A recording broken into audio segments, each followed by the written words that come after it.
اسد بس کر دیں، میں تو جب بھی گھر سے باہر جانے کا کہتی ہوں آپ کا منہ بن جاتا ہے۔ میں آپ سے کہہ رہی ہوں مجھے باہر جانے سے مت روکا کریں، مجھے اچھا نہیں لگتا۔ میں ڈریسنگ ٹیبل کے سامنے کھڑی تیار ہو رہی تھی کہ اسی وقت میرے شوہر نے مجھ سے یہ پوچھنا شروع کر دیا کہ اتنی شام میں کہاں جا رہی ہو، اور مجھے ان کا یہ پوچھنا زہر سے بھی زیادہ برا لگا تھا۔ میں پہلے بھی 1000 مرتبہ کہہ چکی تھی مگر وہ اس سوال سے باز ہی نہیں آتے تھے۔ حالانکہ ہماری شادی کو 8 سال ہو گئے تھے اور مجھے اچھے سے جان گئے تھے کہ مجھے پارٹیاں اچھی لگتی ہیں۔ میں اپنے دوستوں کو آج تک نہیں چھوڑ پائی تھی۔ حالانکہ اب تو ہماری کالج لائف کب کی ختم ہو گئی تھی، لیکن میں اپنی زندگی میں ابھی بھی وہیں اٹکی ہوئی تھی جب میرے کالج کا سہانا دور تھا۔ میری بات سنتے ہی اسد کے چہرے پہ 12 بج گئے۔ نازیہ، میں نے تم سے بس اتنا پوچھا ہے کہ شام میں کہاں جا رہی ہو؟ مجھے اچھا نہیں لگتا تمہارا یوں شام کو گھر سے باہر نکلنا۔ اگر کہیں جانا ہے تو مجھے بھی ساتھ لے چلو تو مجھے تسلی ہو جائے گی۔ اس بار اسد نے خود ہی ساتھ چلنے کی فرمائش ٹال دی، جو مجھے اور بھی زیادہ غصہ دلا گئی تھی۔ میں نے اپنا سر پکڑا اور چپ چاپ صوفے پہ بیٹھ گئی۔ میں کچھ بھی نہیں بول رہی تھی۔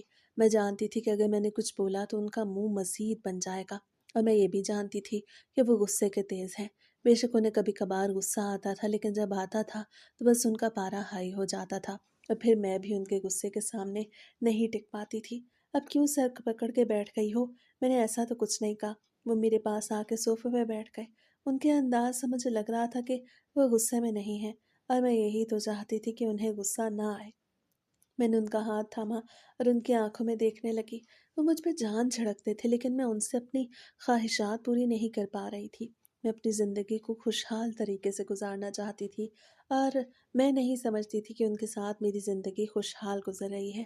اسد، آپ کیوں مجھ پہ اتنی پابندیاں لگاتے ہیں؟ میں نے تو کبھی آپ کو نہیں روکا، بھلے جہاں بھی جائیں۔ میں تو آپ سے پوچھتی بھی نہیں۔ آپ کو پتہ تو ہے میرے مزاج کا، مجھے اپنی زندگی انجوائے کرنا اچھا لگتا ہے۔ بس اسی وجہ سے آپ کی باتوں پر مجھے ہلکا سا غصہ آ گیا تھا۔ سوری۔ جب میں نے سوری کہا تو ان کے چہرے پہ مسکراہٹ آ گئی۔ اچھا چھوڑو ان باتوں کو، بتاؤ تو صحیح کہاں جا رہی ہو؟ نہ لے جاؤ مجھے، مجھے پتا ہے تمہارے دوستوں کی یہ کوئی پارٹی ہوگی، لیکن میں یہ پوچھ رہا ہوں کہ کس دوست کے گھر پہ ہے؟ جب اسد نے یہ کہا تو میری سٹی پٹی گل ہو گئی۔ وہ سمجھ رہے تھے کہ ہم کسی دوست کے گھر میں پارٹی منا رہے ہیں، حالانکہ آج تک ہم نے ایسا کبھی بھی نہیں کیا تھا۔ یہ الگ بات تھی کہ میں ہمیشہ انہیں یہی کہہ کے جاتی، لیکن ہماری پارٹیز کلب کے پرائیویٹ رومز میں ہوتی تھیں۔ اسد، آپ کو شیلا کا پتہ ہے نا؟ آج اس کے گھر پہ پارٹی ہے، میں وہیں جا رہی ہوں۔ مجھے آنے میں کافی دیر ہو جائے گی۔ کھانا میڈ نے بنا دیا ہے اور بچے خود ہی کھانا اٹھا لیں گے، یا میڈ بھی ان کی مدد کروا دے گی۔ آپ اپنا کھانا کھا لیجیے گا، بس اب میں چلتی ہوں۔ میں نے اٹھتے ہوئے کہا تو انہوں نے مجھے نہیں روکا، وہ خاموش ہو گئے تھے۔ شیلا اکثر ہمارے گھر پہ آتی رہتی تھی اور اسد بھی اسے اچھی طرح سے جانتے تھے۔ میں ہال سے باہر نکلی تو باہر گیراج میں میری گاڑی اسد کی گاڑی کے پیچھے کھڑی تھی۔ میں نے سوچا آج اسد کی ہی گاڑی لے جاتی ہوں تاکہ اپنی گاڑی کو نکالنا نہ پڑے، اور اس طرح ٹائم بھی بچ جائے گا۔ لیکن اس کے لیے مجھے چابی لینے کے لیے دوبارہ سے اندر جانا تھا، اور میں یہ نہیں چاہتی تھی۔ مجھے لگ رہا تھا کہ اگر میں پھر سے اندر گئی تو پھر وہ کوئی نہ کوئی بہانہ ڈھونڈ کے شروع ہو جائیں گے مجھے روکنے کے لیے، اور یہ مجھے بالکل بھی برداشت نہیں تھا۔ آج تو ہم نے بڑی ہی اچھی زبردست سی پارٹی کرنی تھی۔ پارٹی میں سارے ینگ بوائز انوائٹڈ تھے، اور یہ پارٹی میری طرف سے ہی ارینج تھی، اس لیے میں سب سے پہلے پہنچنا چاہتی تھی۔ بڑی مشکل سے میں نے اپنی گاڑی نکالی، کیونکہ بس اتنا ہی راستہ تھا۔ میں گاڑی نکال تو سکتی تھی، لیکن اس میں بڑی ہی مشکل ہوئی۔ آخر کار میں سڑک پہ آ گئی۔ گاڑی سڑک پہ دوڑتی جا رہی تھی، اور میرے اندر بھی خوشی بھرتی جا رہی تھی۔ نیا لڑکا عثمان ہمیں ایک کلب میں ملا تھا، اور وہ بالکل ہمارے ہی ٹائپ کا تھا، بس عمر میں کم تھا، لیکن بالکل ہماری طرح شوخ چل تھا۔ جیسے ہی میں کلب میں پہنچی تو وہاں پہ پارٹی اپنے عروج پہ تھی، لیکن مجھے اس پارٹی میں شامل نہیں ہونا تھا۔ مجھے تو دوسرے فلور پہ پرائیویٹ ہال میں جانا تھا، جہاں پہ ہماری پرائیویٹ پارٹی ہونے والی تھی۔ جب میں وہاں پہنچی تو بس میری 2 دوستیں ہی آئی ہوئی تھیں۔ مجھے دیکھتے ساتھ ہی شیلا بولی کہ میزبان سب سے بعد میں آ رہی ہے، تو میں نے مسکراتے ہوئے کہا یار تمہیں تو پتہ ہے میرے شوہر کا بال کی کھال نکالتا ہے۔ اب چھوڑو اس بات کو، عثمان آیا کہ نہیں؟ میں نے جیسے عثمان کا پوچھا تو ان دونوں کے چہرے پہ مسکراہٹ آ گئی۔ شیلا کہنے لگی اس بار میں تمہیں اس لڑکے پہ ہاتھ صاف نہیں کرنے دوں گی، وہ میرا شکار ہے، میں نے اسے پہلے اپنی طرف مائل کیا، اور ابھی وہ تھوڑی دیر میں آنے ہی والا ہوگا، اس لیے پلیز اس سے دور رہنا۔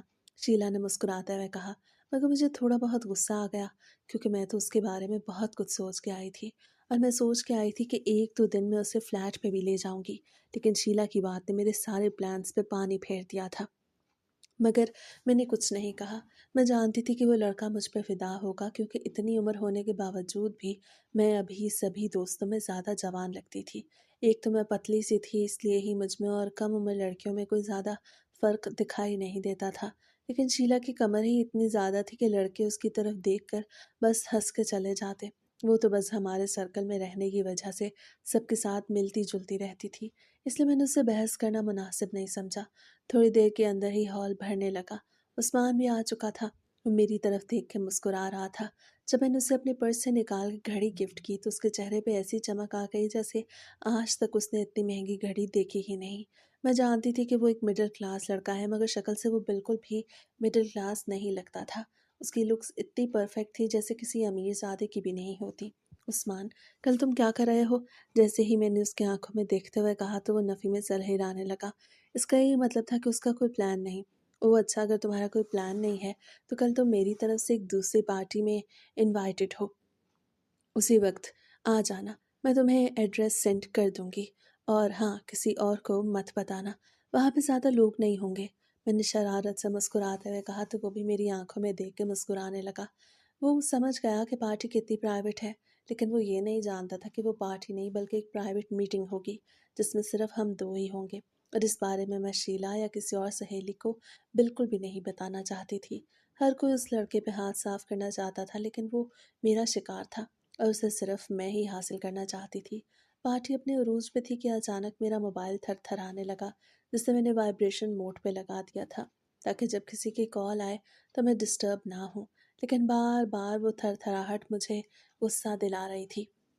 फिर एक साइड पे जाके मैंने मोबाइल निकाला और देखा तो वो असद का नंबर था। मैंने मोबाइल पे टाइम भी देखा, 12 बज चुके थे, लेकिन अभी तो पार्टी शुरू हुई थी। मैं वहाँ से बिल्कुल भी इतनी जल्दी नहीं निकल सकती थी। इतना तो मैंने खर्चा किया था, अभी तो मैंने कुछ वसूल ही नहीं किया था। मैंने बहुत सारे लड़कों से मिलना था, बातचीत करनी थी और कुछ के साथ तो प्राइवेट मीटिंग्स भी सेट करनी थी। ये प्राइवेट मीटिंग्स का लफ्ज़ हम सब दोस्त एक दूसरे के सामने इस्तेमाल करती थी, मगर दिल के अंदर हम सभी जानते थे कि इसका क्या मतलब है। मेरा दिल तो नहीं चाह रहा था कि असद की कॉल अटेंड करूं, लेकिन फिर भी मैंने कॉल अटेंड कर ली। मैं जानती थी कि अगर मैंने कॉल अटेंड ना की तो वो बार बार कॉल पे कॉल करते रहेंगे। जैसे ही मैंने कॉल अटेंड की तो वो कहने लगे कि तलहा की तबीयत ख़राब है, तुम जल्दी से घर आ जाओ। तुमने मुझे बताया क्यों नहीं कि उसे बुखार है? असद बहुत ज़्यादा गुस्से में थे। वो मेरे बड़े बेटे का ज़िक्र कर रहे थे, जिसे शाम से बुखार था, लेकिन मैंने उसे दवाई दे दी थी और उस वक्त वो बेहतर महसूस कर रहा था।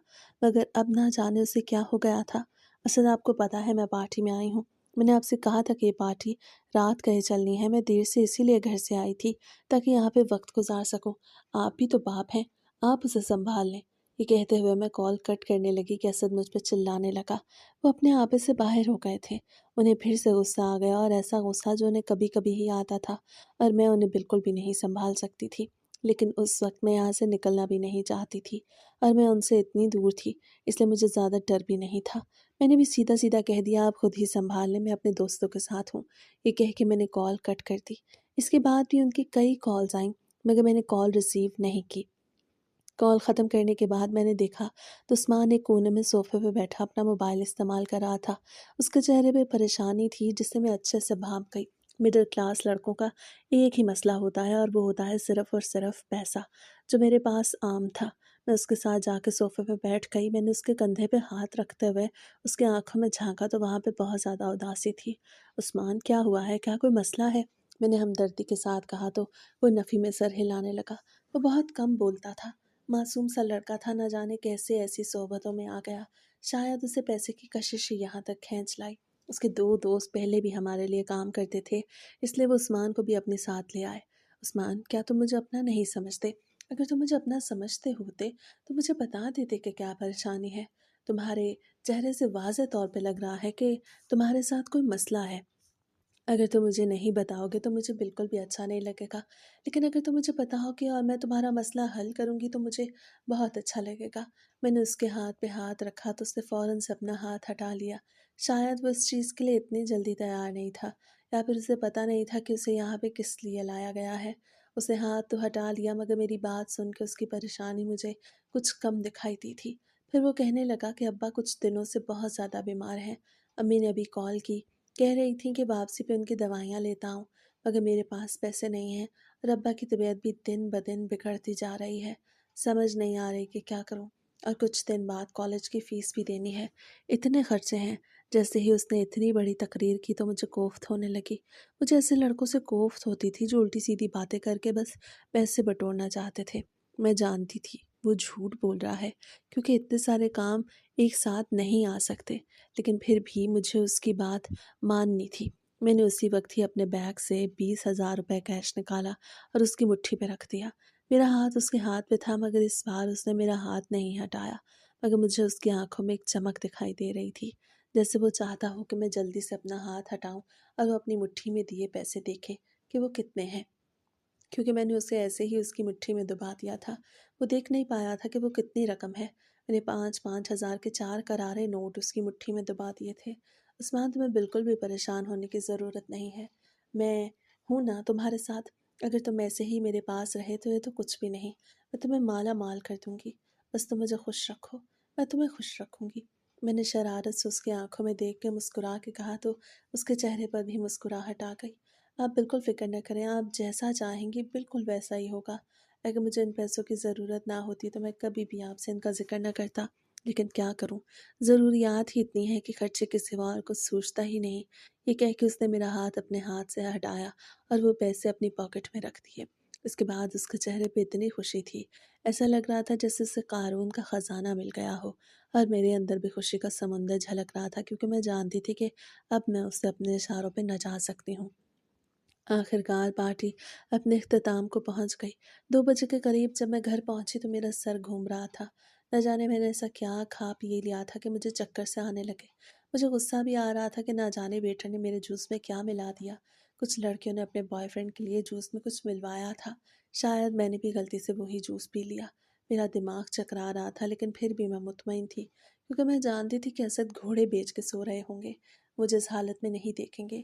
یہ میرے ساتھ پہلی مرتبہ ہو رہا تھا۔ دل ڈر بھی رہا تھا، لیکن ایک اطمینان بھی تھا۔ لیکن جیسے ہی میں نے کمرے کا دروازہ کھولا تو سامنے کا منظر دیکھ کے میرے طوطے اڑ گئے۔ اسد طلحہ کا سر اپنی گود میں رکھے اسے سلانے کی کوشش کر رہے تھے، لیکن طلحہ، جس کا بخار نہیں اتر رہا تھا، وہ روتے ہوئے کہہ رہا تھا کہ بابا، مجھے مما کے بغیر نیند نہیں آ رہی، آپ مما کو بلا دیں، وہ کہاں گئی ہیں؟ جیسے ہی میں نے یہ سنا تو میرے اندر کی ممتا تڑپ اٹھی۔ میں فوراً سے اندر گئی، میرے قدم لڑکھڑا رہے تھے، مگر پھر بھی میں نے انہیں مضبوط کر لیا۔ میں نے بیگ ایک طرف رکھا اور بیڈ پہ بیٹھ کے طلحہ کا سر اپنی گود پہ رکھ لیا۔ اسد نے مجھ سے کچھ نہیں کہا، ان کا غصہ جو تھوڑی دیر کے لیے تیز ہوا تھا وہ پھر سے جھاگ کی طرح بیٹھ گیا۔ میں طلحہ کو سلانے لگی، وہ آج ہمارے ہی کمرے میں سو گیا تھا۔ میں اس کے بعد سے بیڈ سے نہیں اٹھی۔ آج نہ ہی میں نے چینج کیا اور نہ ہی منہ دھویا، ایسے ہی میک اپ کے ساتھ سو گئی۔ آج تو مجھے کوئی فکر ہی نہیں تھی، حالانکہ میں کبھی بھی منہ دھوئے بغیر نہیں سوئی تھی، لیکن آج ایسا لگ رہا تھا کہ ہمت ہی نہیں۔ طلحہ کو سلانے کے بعد میں بھی سو گئی، اسد بھی، ہم دونوں کو سوتا ہوا دیکھ کے سو گئے۔ صبح جب میری آنکھ کھلی تو نہ ہی وہاں پہ اسد تھے اور نہ ہی طلحہ۔ جیسے ہی میری گھڑی پہ نگاہ گئی تو 12 بج رہے تھے۔ میں نے بستر سے اٹھنا چاہا تو ایک مرتبہ پھر سے میرا دماغ چکرانے لگا۔ کچھ دیر میں بستر پہ ہی پڑی رہی، لیکن تھوڑی دیر بعد میں نے ہمت کی اور الماری سے کپڑے نکال کے باتھ روم میں گھس گئی۔ 1 گھنٹے بعد جب میں نہا دھو کے باہر نکلی تو میں بالکل فریش محسوس کر رہی تھی، اور جب میں نیچے پہنچی تو ملازمہ دوپہر کے کھانے کی تیاری کر رہی تھی۔ نہ ہی گھر میں بچے تھے اور نہ ہی اسد۔ بچے اسکول چلے گئے تھے اور اسد بھی شاید آفس چلے گئے تھے۔ ملازمہ سے میں نے ناشتہ مانگا تو اسے 10 منٹ کے اندر ہی میرا ناشتہ بنا دیا۔ میں ہیوی ناشتہ نہیں کرتی تھی، مجھے اپنی ڈائٹ کا بہت زیادہ خیال تھا، اسی ڈائٹنگ کی وجہ سے ہی تو میں اتنی خوبصورت تھی کہ نوجوان لڑکے مجھ پہ جان دیتے۔ یہ خوبصورتی تو میرا ہتھیار تھی جسے میں نے خراب نہیں کرنا تھا۔ ناشتہ وغیرہ کرنے کے بعد میں پھر سے اپنے کمرے میں آ گئی۔ میں نے سوچا آج کوئی اچھی سی ساڑی پہن کے شام کو عثمان کے ساتھ فلیٹ میں جاؤں گی، تاکہ میری خوبصورتی دیکھ کے وہ دنگ رہ جائے۔ ابھی میں یہی سوچ رہی تھی کہ میرے نمبر پر نگہت کی کال آنے لگی۔ میں نے جیسے ہی اس کی کال اٹینڈ کی تو اس نے اپنے دکھڑے سنانے شروع کر دیے کہ آج کل اسے کوئی منہ ہی نہیں لگاتا، اس کے لیے کوئی لڑکا ارینج کر دوں۔ تو میں نے بھی اس سے کہہ دیا کہ محترمہ، اپنا وزن کم کرو، پھر لڑکے خود بخود تمہارے پاس آ جائیں گے۔ اتنا بڑا پیٹ اور کمر کر لیا ہے تو کون تمہارے پاس آئے گا؟ شیلا اور نگہت دونوں کا ایک ہی حال تھا۔ मेरी बात सुनते ही वो कहने लगी, हाँ कह तो तुम ठीक रही हो, लेकिन क्या करूँ, 3 बच्चे पैदा किए हैं, अब लड़की तो नहीं बन सकती। जैसे उसने ये कहा तो मेरी हंसी निकल गई। अरे पागल, मेरे भी तो 2 बच्चे हैं, और मेरी शादी तो तुमसे भी पहले हुई। मैंने तो खुद को फिट रखा हुआ है, तुम भी रखो, वरना फिर घर पे बैठो, ये शौक यहीं पे छोड़ दो। मैंने तंज के साथ कहा, मगर उसने बुरा नहीं मनाया था, क्योंकि ये सच ही था। फिर थोड़ी देर बाद वो वाकई में कहने लगी कि उसके लिए कोई लड़का अरेंज कर दूं। तो मैंने भी कह दिया, ठीक है, मैं तुम्हें बिलाल का नंबर सेंड कर रही हूँ, वो तो वैसे ही पैसों के लिए तरसा हुआ है, फ़ौरन से आ जाएगा। बिलाल मेरा पुराना जानने वाला था, और वो कुछ छोटा लड़का नहीं था, अच्छा खासा जवान मर्द था। मेरा तो गुजारा उससे नहीं चलता था, लेकिन निखत का गुजारा उससे चल जाना था। थोड़ी देर के अंदर ही मैंने बिलाल का नंबर निखत को सेंड किया और दोबारा से अपने कपड़े देखने लगी। मैंने मेहरून कलर की साड़ी निकाली और उसे अपने साथ लगा के शीशे के सामने खड़ी हो गई। मैं अपने आप को इतनी खूबसूरत लग रही थी कि मेरा दिल खुद पे ही आ गया। मैं सोच रही थी कि उस्मान तो मुझे देख के पागल ही हो जाएगा। मैंने उसे 7 बजे का कहा था, लेकिन मेरा इरादा था कि यहाँ से कुछ पहले ही निकल जाऊं, क्योंकि असद भी शाम 6-7 बजे वापस आ जाते थे, और मैं नहीं चाहती थी कि जाते हुए मैं उनसे बहस करूं। बहस से मेरा मूड ख़राब हो जाता था, और मैं अपना मूड बिल्कुल भी ख़राब नहीं करना चाहती थी। इसलिए मैं 6:30 बजे अच्छे से तैयार होकर घर से निकल आई। महरून कलर की साड़ी मुझ पर खूब जच रही थी। जब मैं अपने फ्लैट पे पहुंची तो सबसे पहले मैंने फ़ूड ऑर्डर किया, जो आधे घंटे में डिलीवर हो गया, और कुछ देर बाद उस्मान भी आ गया। सबसे पहले हम दोनों ने मिलकर खाना एंजॉय किया, और उसके बाद मैं उसे लेके कमरे में चली गई। मैंने उसके ड्रिंक में वो दवा मिला दी जिससे वो मेरे इशारों पे नाचने वाला था, और उसके साथ अच्छा वक्त गुजारने के बाद तो मेरा दिल सुकून से भर गया। वो सो रहा था, लेकिन मैं जाग रही थी। मैं सोच रही थी कि बस अब घर चली जाती हूँ। अगर रात बाहर गुजारूंगी तो असद पहले से भी ज़्यादा गुस्सा करेंगे। इसलिए मैंने सोचा बस यहाँ से निकलना ही बेहतर है, लेकिन उस्मान को भी ऐसे छोड़ के नहीं जा सकती थी।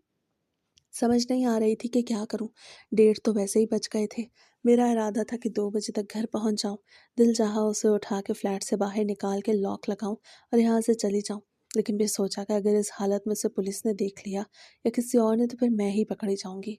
फिर मैंने वही किया जो मैं पहले भी कई मरतबा कर चुकी थी। उसे मैंने अंदर ही रहने दिया और बाहर से ताला लगा के घर पहुंच गई। और फिर जब सुबह मेरी आँख खुली तो उसी वक्त मैंने उस्मान को कॉल की। उसे मेरी कॉल फ़ौरन से रिसीव कर ली और कहने लगा, ये क्या?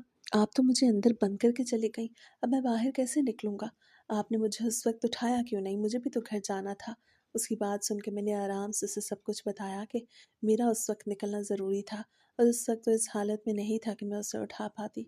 थोड़ी देर के अंदर ही वो मेरी बात समझ गया। मैंने उससे कहा, तुम ऐसा करो, फ्रेश हो जाओ, मैं कुछ ही देर में वहाँ पे पहुँचती हूँ, फिर तुम घर चले जाना। वो खामोश हो गया। मैं उसी वक्त उठी और नहा धो के तैयार हो गई। आज इतवार का दिन था। असद भी घर पे थे और बच्चे भी, लेकिन मैंने बहाना बनाया कि मेरी दोस्त की तबीयत ठीक नहीं है। रात को वो हॉस्पिटल में एडमिट हो गई थी, बस उसे देख के अभी आ रही हूँ। असद और बच्चों ने कुछ नहीं कहा था, शायद उन्हें मेरे झूठ पे यकीन आ गया था। मैं सुबह सवेरे ही फ्लैट पहुंच गई। सुबह उस्मान को फिर से फ्रेश देख के मेरा तो दिल एक मर्तबा फिर से मचलने लगा। दिल चाह रहा था फिर से उसके साथ अच्छा वक्त गुजारूं, लेकिन ये वक्त ठीक नहीं था। बच्चे और असद घर पे थे और मैं ये वक्त उनके साथ गुजारना चाहती थी, क्योंकि वो हमेशा शिकायत करते थे कि मैं इतवार का दिन भी अपनी दोस्तों के साथ लगी रहती हूँ। उस्मान को मैंने वहाँ से जाने दिया। वो आज भी खाली हाथ नहीं गया था। वो पैसे मांग रहा था, इसलिए मैंने भी उसकी हथेली पे पैसे रख दिए, क्योंकि यही पैसे थे जिससे वो मेरे काम आ रहा था, और मैं उसके काम आ रही थी। जैसे ही वो फ्लैट से निकला तो मैं भी वहाँ से निकल पड़ी, और 10-15 मिनट के अंदर ही गाड़ी में घर पहुँच गई। बच्चे मुझे देख के खुश हो रहे थे कि मामा आ गई हैं, क्योंकि वो समझ रहे थे कि मैं आज फिर दोपहर या शाम तक आऊँगी। बच्चे कह रहे थे कि कहीं बाहर घूमने के लिए जाना है, लेकिन असद का मूड ठीक नहीं था, क्योंकि रात में भी मैं देर से आई। हालांकि हफ्ते में 2-3 बार ये हो जाता था। वो इतना मूड ख़राब नहीं करते थे। ना जाने आजकल उन्हें क्या हो गया था। मैंने बच्चों से कहा, ठीक है तुम लोग तैयार हो जाओ, हम थोड़ी देर में मार्केट के लिए निकलते हैं। तुम लोगों की शॉपिंग भी हो जाएगी और सैर सपाटा भी। लेकिन असद ने फ़ौरन मना कर दिया कि वो कहीं नहीं जाएंगे। तो बच्चे बेचारे भी अफसरदा हो गए। बच्चों को मैंने उनके कमरे में तैयार होने के लिए भेज दिया, और मैं खुद असद के साथ ड्राइंग रूम में बैठ गई। असद अपने मोबाइल में घुसे हुए थे, लेकिन मैंने उनके कंधे पे सर रखा हुआ था और अपना हाथ उनके सीने पे फेर रही थी। मैं जानती थी कि यही एक तरीका है जिससे उनके दिल को मोम किया जा सकता है। نازیہ بس کر دو، کب تک یہ سب کرتی رہو گی؟ اب میں تمہاری باتوں میں نہیں آنے والا۔ بس اب یہ دوستیاں چھوڑ دو، اپنے بچوں اور گھر کا خیال کرو، کیونکہ وہی عورت اچھی ہوتی ہے جو اپنے گھر کا خیال کرے۔ اسد مجھے لیکچر دینا شروع ہو گئے تھے، جب وہ ہمیشہ دیا کرتے تھے، مگر آج تک میں نے ان کی بات پہ کان نہیں دھرے تھے۔ میں نہیں جانتی تھی کہ میری رسی دراز ہو چکی ہے۔ اس وقت مجھے ان کی باتیں زہر لگ رہی تھی، لیکن پھر بھی میں نے کوئی ریئیکٹ نہیں کیا تھا۔ میں بچوں کا موڈ خراب نہیں کرنا چاہتی تھی۔ اگر اسد کا موڈ خراب ہوتا تو اس کا یہی مطلب تھا کہ آٹومیٹک بچوں کا بھی موڈ خراب ہونا ہی تھا۔ اسد چھوڑے نہ یہ باتیں، ہم پھر کبھی کریں گے۔ بس آپ تیار ہو جائیں، بچوں کو لے کے چلتے ہیں، خوش ہو جائیں گے بچے۔ میں نے کہا تو اسد بھی خاموش ہو گئے، جس کا یہی مطلب تھا کہ وہ مان گئے ہیں۔ تھوڑی دیر بعد ہم سب لوگ مارکیٹ کے لیے نکل پڑے۔ ہم سب سے بڑے مال میں آئے تھے، پیسوں کی کوئی کمی نہیں تھی، بچے اپنی مرضی کی چیزیں لے رہے تھے اور میں نے بھی اپنی پسند کی 2-4 چیزیں لے لی تھیں، اور اسد نے بھی اپنی شاپنگ کر لی تھی۔ دراصل وہ بھی کچھ دنوں سے اپنے کام میں بہت بزی تھے، اور پھر کچھ وقت بعد جب ہماری شاپنگ کمپلیٹ ہو گئی تو وہیں پہ بیٹھ کے ہم نے فوڈ سیکشن میں دوپہر کا کھانا انجوائے کیا، اور پھر گھر پہنچ گئے۔ جیسے ہی میں گھر پہنچی تو مجھے شیلا کی کال آنے لگی۔ وہ کہہ رہی تھی کہ آج رات کے لیے انہوں نے کوئی بڑی پارٹی ارینج کی ہے، جس میں انہوں نے نئے نئے لڑکوں کو بلایا ہے، اور یہ بھی کہہ رہی تھی کہ میں بھی پرانے کسی لڑکے کو اپنے ساتھ لے کے نہ آؤں، بلکہ اکیلی آؤں، تاکہ ہم نئے لوگوں سے ملیں، کیونکہ اب پرانوں میں وہ مزہ نہیں رہا تھا۔ میرے پاس تو سامان تھا، وہ میرے لیے نیا تھا، لیکن پھر بھی میں نے سوچا کہ پارٹی میں چلی ہی جاتی ہوں۔ مگر میں یہ بھی سوچ رہی تھی کہ اگر 2-3 دن میں مسلسل جاتی رہی تو شاید اسد مجھے روک نہ دے، لیکن کیا کرتی، یہ کیسا نشہ تھا، میں اس سے دور نہیں رہ سکتی تھی۔ اور آخر کار میں شام کو تیار ہو کے نکل پڑی، لیکن آج میں نے سوچ لیا کہ میں 11 بجے تک گھر آ جاؤں گی، اور پھر میں نے ایسا ہی کیا۔ میں 12 بجے گھر آ گئی تھی۔ پارٹی بڑی ہی اچھی گزری، لیکن میرا کوئی نیا دوست نہیں بنا تھا۔ شاید ابھی تک میں عثمان سے نکل ہی نہیں پائی تھی۔ وقت بڑی تیزی کے ساتھ گزرتا جا رہا تھا، دن پہ دن گزرتے جا رہے تھے، اور ہم اس سب میں آگے سے آگے بڑھتے جا رہے تھے۔ کبھی بھی ہم نے بیٹھ کے یہ نہیں سوچا کہ آخر ہم کر کیا رہے ہیں، کیونکہ جب انسان اس طرح کی چیز میں پڑ جاتا ہے تو اس کی سوچنے سمجھنے کی صلاحیت ختم ہو جاتی ہے۔ سمجھ اس وقت آتی ہے جب پانی سر سے گزر چکا ہوتا ہے۔ میں اگلے اتوار کے لیے بہت زیادہ ایکسائٹڈ تھی، کیونکہ شیلا نے بہت سے نئے لڑکوں کو فلیٹ پہ انوائٹ کیا تھا، اور پیمنٹ بھی ہم نے پہلے ہی کر دی تھی۔ وہ 4 لڑکے تھے اور ہم بھی 4 خواتین تھیں۔ مجھے بے صبری سے اس دن کا انتظار تھا۔ اس ہفتے کے دوران میں نے زیادہ تر وقت عثمان کے ساتھ گزارا، اور 1-2 دن گھر پہ بھی گزارا، اور آخر کار اتوار کا دن بھی آ گیا۔ میں نے پہلے ہی اسد کو یہ بات سنوا دی تھی کہ اتوار کی رات ہماری ایک بہت بڑی پارٹی ہے، اور آپ نے مجھے بالکل بھی ڈسٹرب نہیں کرنا۔ جمعے کے بعد میں کہیں پہ بھی نہیں گئی، اس لیے 2 دن گھر پہ گزارنے کی وجہ سے اسد کا موڈ بھی ٹھیک تھا، اور انہوں نے مجھے نہیں روکا۔ میں نے آج بلیک کلر کا فراک پہنا اور گھر سے باہر نکل آئی۔ میں نے ہلکا پھلکا سا میک اپ کیا۔ جب میں فلیٹ پہ پہنچی تو وہاں پہ سب لوگ پہلے ہی موجود تھے، اور پارٹی کا ماحول فل آن تھا۔ بس میرا ہی انتظار تھا۔ یہ فلیٹ میرا نہیں تھا، کیونکہ میرا فلیٹ چھوٹا تھا، اور ہمیں آج بڑی پارٹی کرنی تھی، اور ہمیں بڑے فلیٹ کی ضرورت تھی جہاں پہ کمرے بھی زیادہ ہوں، اور ایک ہال بھی ہو جس میں سب مل بیٹھ کے انجوائے کر سکیں۔ سب لوگ بلا جھجک ایک دوسرے سے باتیں کر رہے تھے۔ کوئی کسی کے کندھے پہ سر رکھ کے سو رہا تھا تو کوئی کسی کا ہاتھ پکڑے کچھ کہہ رہا تھا۔ میں بھی ایک لڑکے کے ساتھ جا کے بیٹھ گئی، جس سے میں اس رات پارٹی میں بھی ملی تھی، اور مجھے لگ رہا تھا کہ وہ مجھ میں انٹرسٹ لے رہا ہے، مگر لگ کچی عمر کا رہا تھا۔ ایسا لگ رہا تھا کہ وہ سب پہلی مرتبہ کرنے والا ہے۔ یہ تو طے تھا کہ یہ سب کرنے والے سبھی لڑکے مڈل کلاس تھے، کیونکہ پیسوں کی وجہ سے وہ یہاں تک آ گئے، تو اس کا یہی مطلب تھا کہ انہیں پیسوں کی ضرورت ہے۔ تھوڑی دیر کے اندر ہی شیلا نے جو فوڈ آرڈر کیا وہ آ چکا تھا۔ اب سب لوگ مل بیٹھ کے کھا رہے تھے، لیکن زیان کے چہرے پہ بہت زیادہ پریشانی تھی۔ وہ بار بار گھڑی کو دیکھتا، کبھی موبائل نکالتا تو کبھی ہم سب کو دیکھنے لگتا۔ میں اس کی پریشانی سمجھ سکتی تھی۔ جب شروع میں اس طرح گھر سے باہر نکلتی تو میری بھی یہی حالت ہوتی تھی، لیکن آہستہ آہستہ میں بھی اس چیز کی عادی ہو چکی تھی۔ میں جانتی تھی کہ وہ بھی عادی ہو جائے گا، کیونکہ جو ایک مرتبہ اس چیز میں آ جائے وہ کبھی نکل نہیں سکتا۔ میں نے سوچا اسے ابھی سے ہی کمرے میں لے جاتی ہوں، لیکن ابھی تک شیلا نے وہ ڈرنک تیار ہی نہیں کی تھی جس میں وہ کچھ ملاتی تھی کہ لڑکے ہمارے اشاروں پہ ناچنے لگتے۔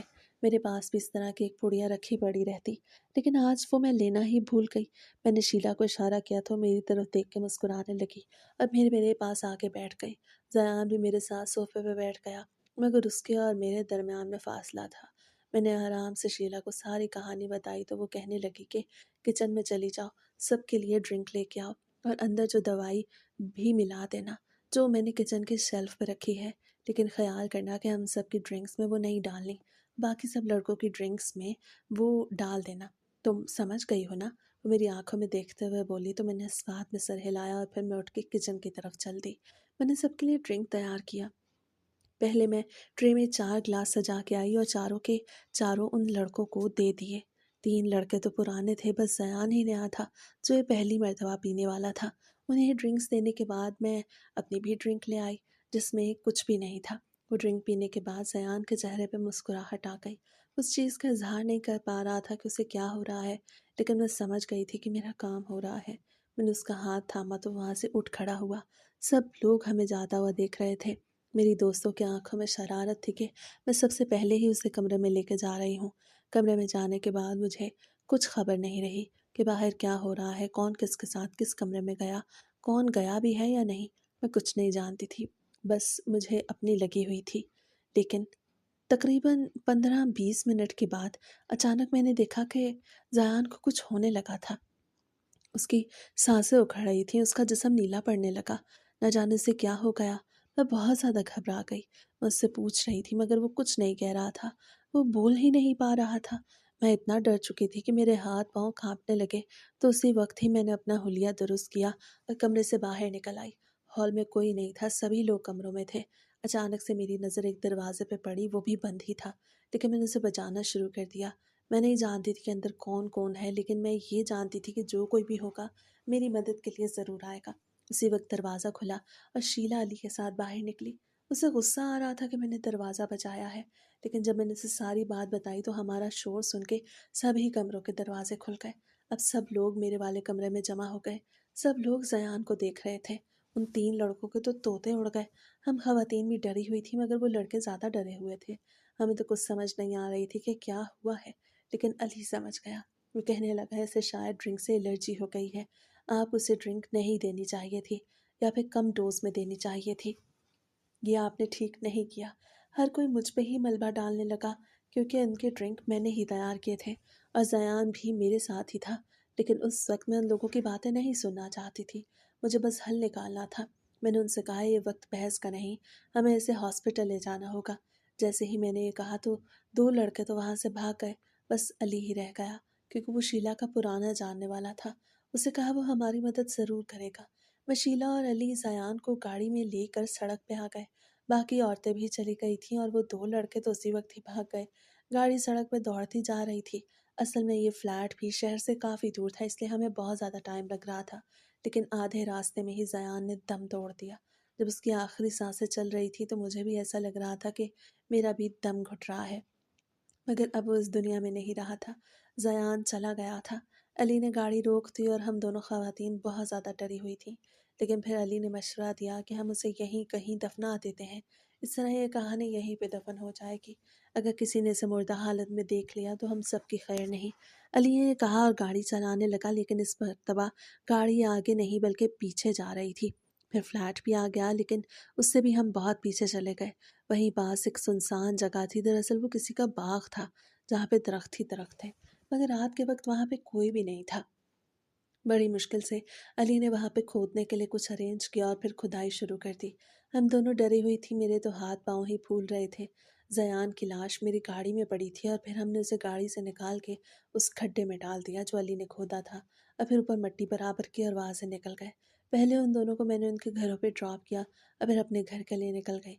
सारा रास्ता मुझे यही डर सताता रहा। मुझे ऐसा लग रहा था कि अभी जयान कुछ कहेगा, क्योंकि बार बार मैं उसी जगह की तरफ देख रही थी जिस सीट पे उसकी लाश पड़ी थी। हालांकि अब वो वहाँ नहीं था। ना जाने क्यों मेरे दिल में इतना खौफ बैठ गया। हालांकि ये सब हम कितने सालों से कर रहे थे, लेकिन ये पहली मर्तबा हुआ कि किसी लड़के की मौत ही हो गई। जब मैं घर पहुंची तो सारा घर अंधेरे में नहाया हुआ था। सब सो चुके थे, इसलिए मैं भी सो गई। लेकिन मैं नहीं जानती थी कि आगे मेरी ज़िंदगी में क्या होने वाला है।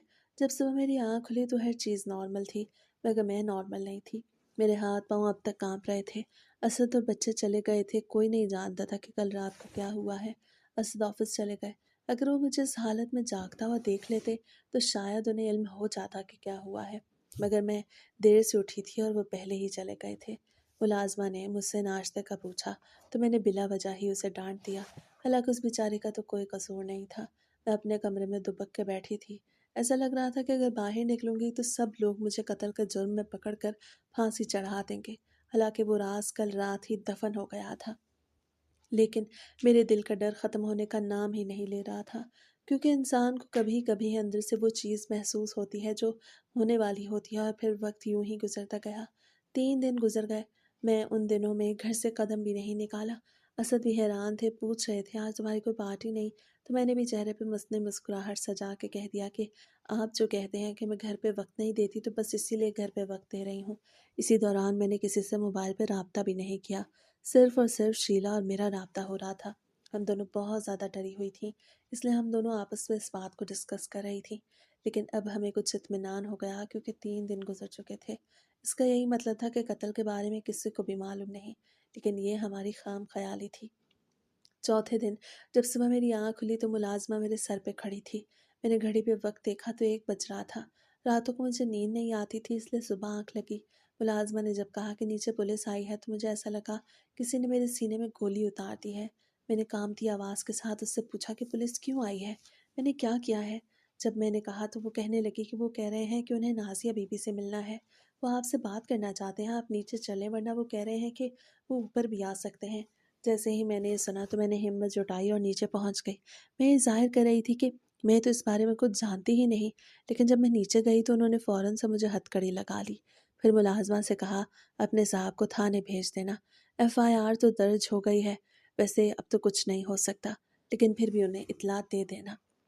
उन्होंने मुझे कुछ नहीं बताया था कि मुझे किस जुर्म में पकड़ के जा रहे हैं, लेकिन थाने पहुंच के कांस्टेबल ने मुझे बता ही दिया कि मुझे किस जुर्म में यहाँ लाया गया। दरअसल उस दिन वहाँ पे मेरी गाड़ी इस्तेमाल हुई थी। न जाने किस तरह से सीसीटीवी फुटेजेस में मेरी गाड़ी आ गई, इसलिए वो लोग मुझ तक पहुँच गए। और फिर 2 घंटे के अंदर अंदर एक लेडी पुलिस ने जब मेरा बुरा हशर कर दिया तो मैंने सब कुछ उगल दिया। क्योंकि मैं औरत थी, मैं ये सब कब तक बर्दाश्त कर सकती थी। मैंने सब कुछ बता दिया कि हम आज तक क्या क्या करते आए हैं और वो वाक़या कैसे हुआ। कुछ देर बाद असद भी आ गए, उनकी आंखों में आंसू थे। दरअसल एक पुलिस वाला उनका जानने वाला था, उसने उन्हें सब कुछ बता दिया। वो तो मुझसे नज़रें भी नहीं मिला पा रहे थे। ना जाने उन्हें क्यों शर्म महसूस हो रही थी। हालांकि गलतियां तो मैंने की थी। मैंने सलाखों के अंदर से हाथ निकाल के उनके पाँव पकड़ने चाहे तो उन्होंने अपने पाँव पीछे कर लिया और ये कह के वहाँ से चले गए कि अब तुम मेरी बीवी नहीं, बस मेरे बच्चों की माँ रहोगी।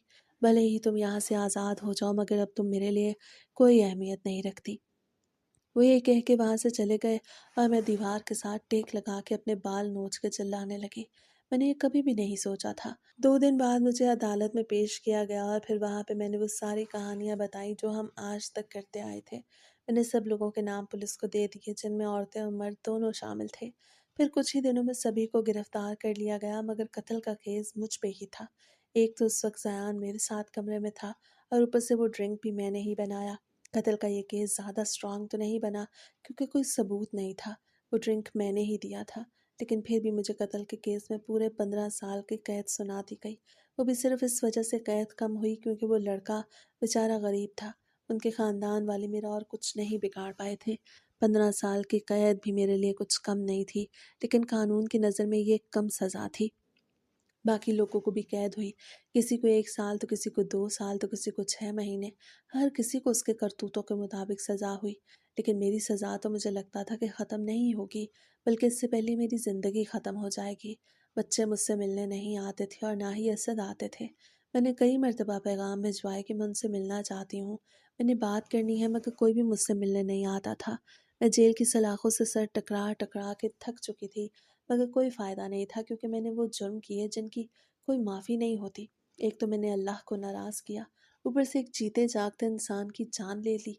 अब मुझे समझ आती थी कि मैंने अपनी ज़िंदगी में क्या किया है, लेकिन अब पानी सर से ऊपर गुजर चुका था।